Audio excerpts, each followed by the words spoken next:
we have looked at the types of kidnappings, and there are 13 different types of kidnapping.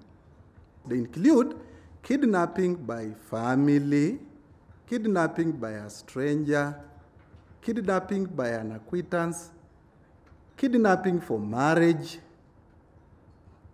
and virtual kidnapping. Virtual kidnapping, as you will find in the report, is an interesting and emerging crime where someone collects full data on you. And while he has that data now, he can call you from any point and threaten you. You are not yet kidnapped. You are still a working person. You are free. But the fear and uncertainty that will be created in the mind of you as an affected person will be very serious because you just don't know who called you.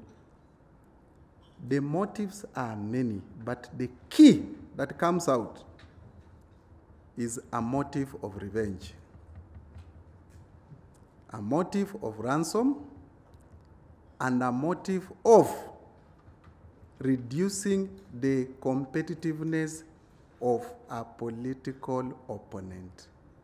You will find interesting angle of the perpetrators of this crime, who are the kidnappers. And you will find that the kidnappers are Kenyan youth, to a large extent, aged between 18 and 35.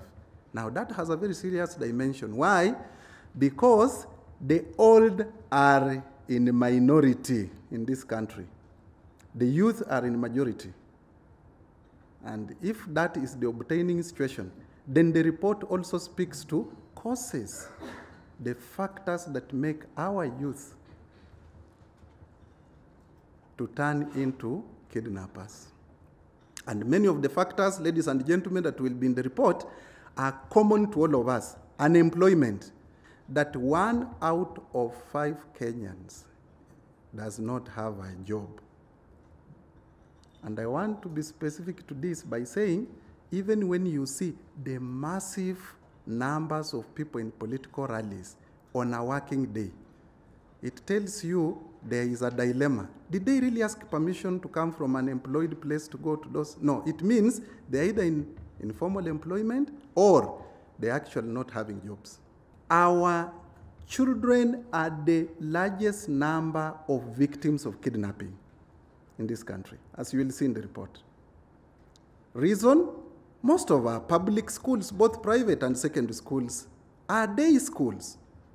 So what happens after 5 is critical because the child is walking from the school and going home.